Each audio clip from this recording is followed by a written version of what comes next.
Fala, abençoados! Tudo bem com vocês? Está começando mais um vídeo aqui no canal A Bênção que Enriquece. Eu sou o Edu Candeia, seja muito bem-vindo. No vídeo de hoje nós vamos dar continuidade ao estudo da Escola Bíblica Dominical, a lição de número 8 da revista da CPAD. A lição de número 8 que tem como tema Missionários Fazedores de Tendas. E a verdade prática que eu quero abordar aqui é uma afirmação que o comentarista faz, que é a seguinte: é possível servir a Deus e aos outros por meio de sua profissão, aonde quer que você vá.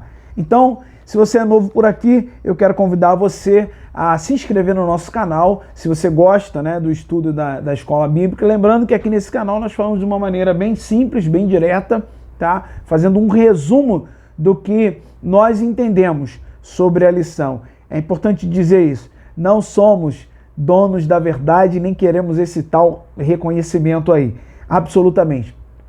Compartilhamos o que nós entendemos, tá? E por isso que no campo aqui dos comentários é onde nós podemos trocar ideia. Você falar o que você acha a respeito do tema, contribuir com alguma outra colocação aqui nos comentários. Então, a lição de número 8, ela trata disso, missionários fazedores de tenda. Aqui no canal nós já fizemos a parte 1, a parte 2, e agora nós vamos fazer o fechamento da lição com a parte de número 3, que tem como título Vocação, Profissão e Missões. Se você não viu ainda os outros vídeos, eu convido você. Aqui nós temos uma playlist no canal, você pode procurar aqui e ver os vídeos anteriores para complementar assim essa lição. Então, esse último subtópico ele diz o seguinte, ele tem outros 3 subtópicos aqui, que é Deus é quem chama. Então nós vamos comentar.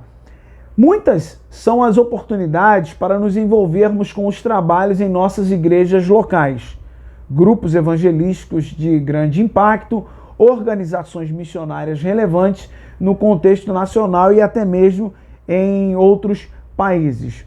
Todavia, uma coisa importante aqui, é preciso ter disposição para isso ou aptidão para executar um determinado ofício. Deus é quem capacita, comissiona e habilita cada crente. Isso é verdade. É Ele quem gera também em nós o envolvimento com essas causas específicas que de repente nos levarão a trabalhar no campo missionário. Então, esse subtópico aqui, ele está dizendo que é Deus que chama, quem chama, né? E ele põe algumas coisas que é importante pontuar. Deus é quem chama. Nós temos um chamado ou uma ordenança de Cristo a todos. Ide, Marcos 16:15. Por todo mundo e pregai o evangelho a toda criatura. Mas também tem uma outra questão aqui que ele coloca. Precisamos ter disposição. Precisamos nos dispor a fazer esse chamado. Porque não adianta Deus chamar você e você não se dispor. Lembra do livre-arbítrio? Você tem que escolher querer fazer. Deus não vai obrigar a você. Não é como algumas linhas de pensamento teológico aí que acham que Deus é ele que determina tudo e ele que obriga, nesse caso também, você fazer alguma coisa. Então, a gente precisa se dispor. E precisa o quê?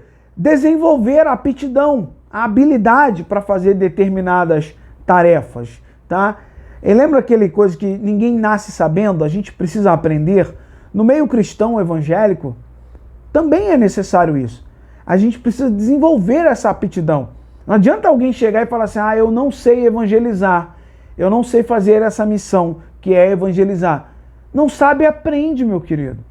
Você tem todos os recursos aí para você poder aprender.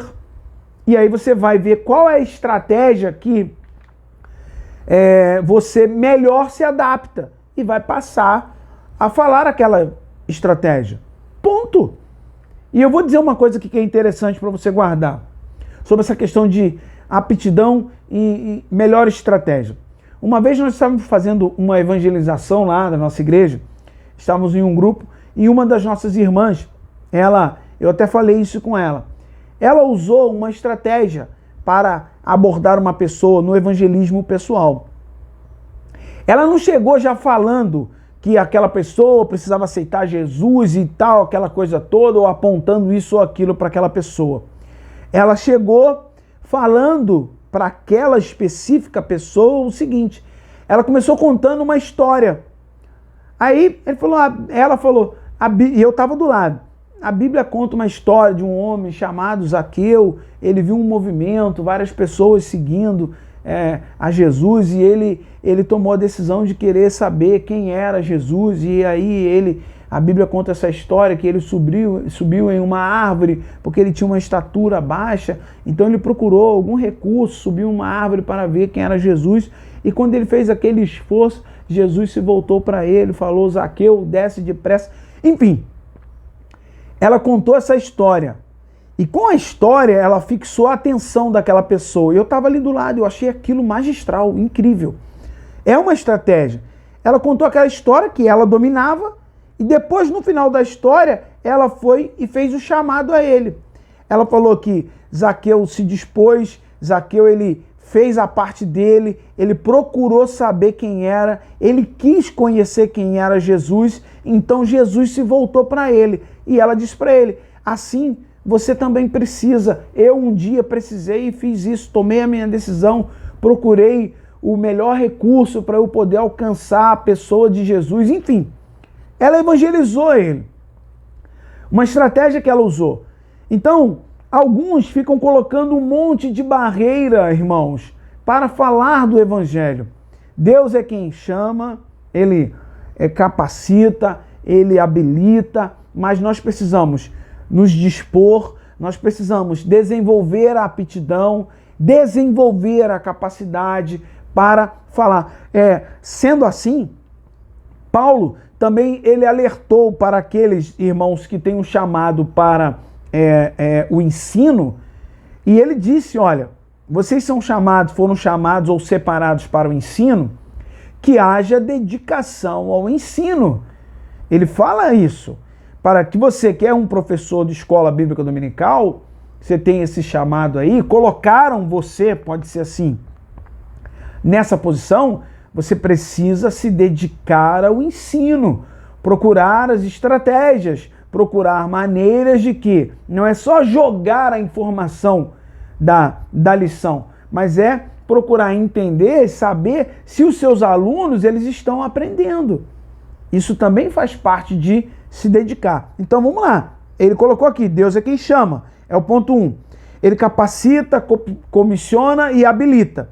E ele quem gera em nós esse movimento, o fervor, o desejo por fazer. Deus, o Espírito Santo, vai nos mover a enfrentar determinados medos para que a gente possa exercer a função, a tarefa que foi colocada para nós. Seja ela na igreja local ou ligado a alguma outra coisa muito maior, nacional, podemos dizer assim.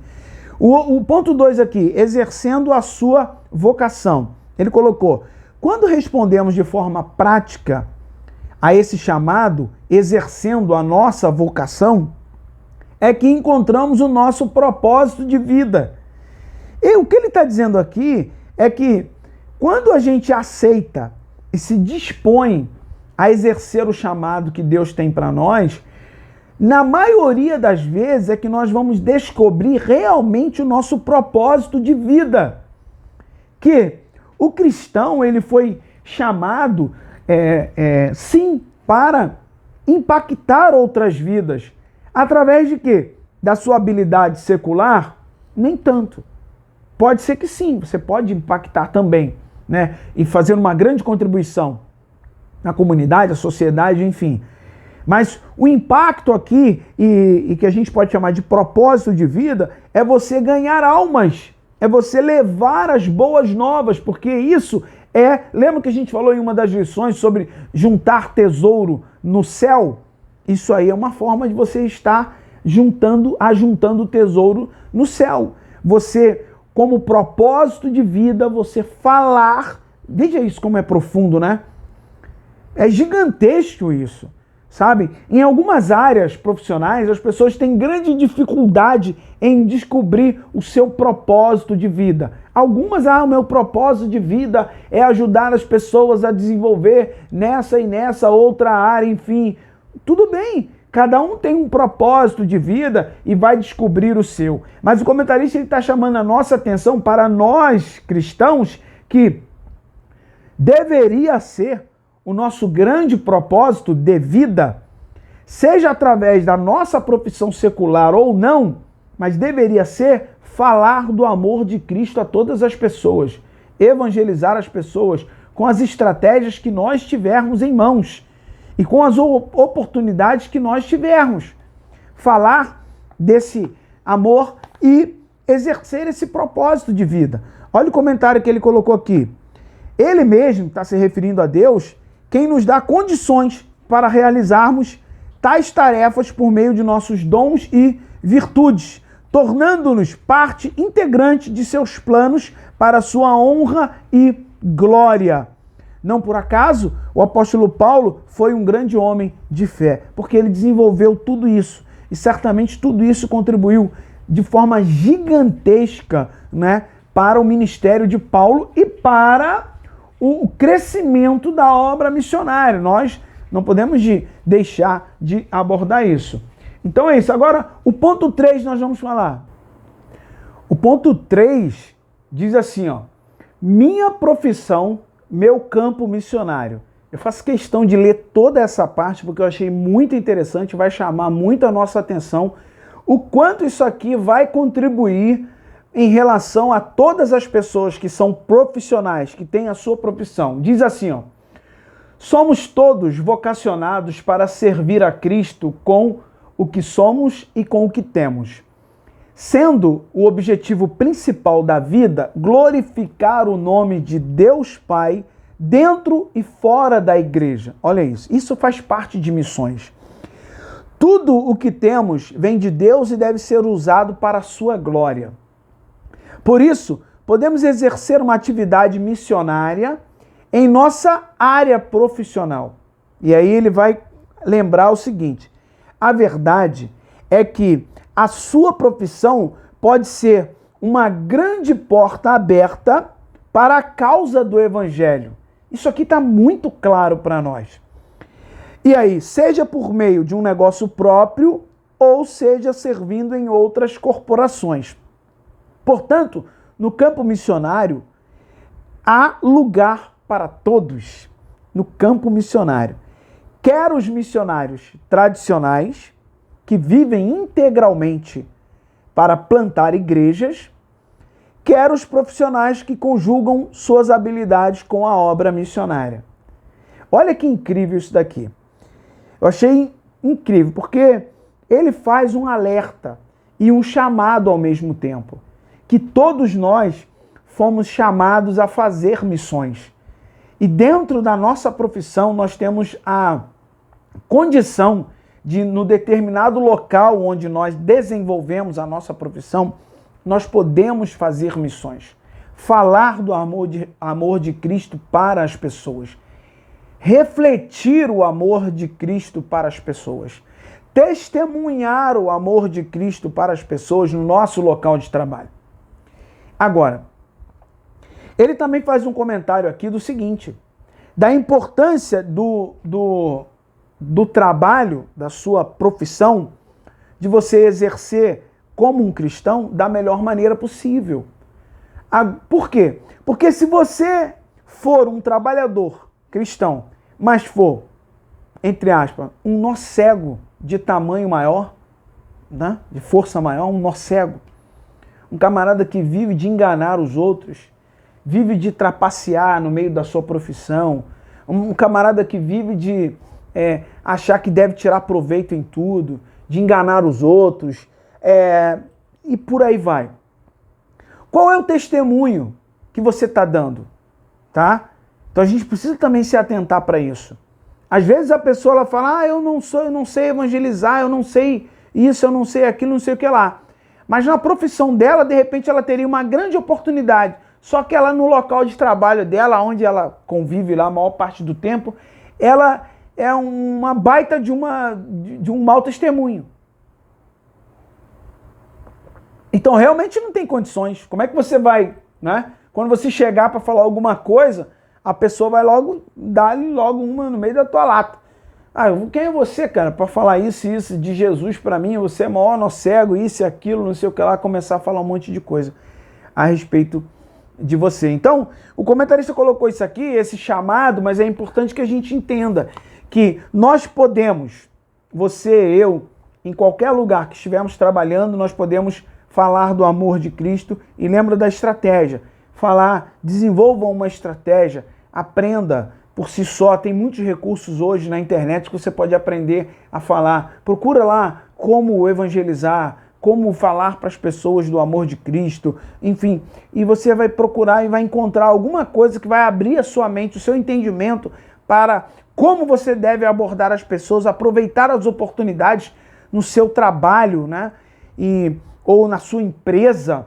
Como você pode refletir isso e impactar as pessoas com o seu testemunho de evangélico. Então, o comentarista, esse final aqui foi muito interessante. A gente pode exercer uma atividade missionária em nossa área profissional. Não precisa ser necessariamente um missionário tradicional que vive integralmente de plantar igrejas, mas manifestar as boas novas de Cristo, aproveitando-se da nossa profissão, é importante, é interessante e pode causar impactos grandes, tá? Na vida das pessoas que nós temos contato. Que a gente possa então entender isso tudo aqui e começar a buscar, né, a prática, no caso disso, né? Não só entender a teoria, mas começar a praticar isso. Como eu posso se perguntar a Deus, ao Espírito Santo, como eu posso, através da minha profissão, desenvolver o meu propósito de vida, esse chamado de evangelizar, de falar de Cristo para as pessoas, de dar uma palavra da parte de Deus para as pessoas, né? Enfim, então que Deus possa te abençoar abundantemente, fortalecer a tua vida, abrir o seu entendimento, que essas lições falando sobre tudo isso possam nos dar aqui, ó, o que a sinopse 3 diz: Deus chama profissionais para fazerem de suas profissões um campo missionário. Eu acho que esse é o grande ponto dessa lição. Independente da sua profissão, você pode ser um missionário, falar para as pessoas do amor de Cristo. Essa é a grande missão, fazer Cristo conhecido para as pessoas e fazer com que as pessoas reconheçam, entendam o quanto Ele nos amou. Lembra de João 3,16? E então se entregou por toda a humanidade. Que Deus te abençoe abundantemente, abençoe a toda a sua família, abra o seu entendimento e lembre-se que a bênção do Senhor é que enriquece. Se você gostou do vídeo, deixe o seu gostei, compartilhe esse vídeo para o maior número de pessoas e lembre-se disso, a bênção do Senhor é que enriquece. Até o nosso próximo vídeo, querendo Deus. Tchau, tchau.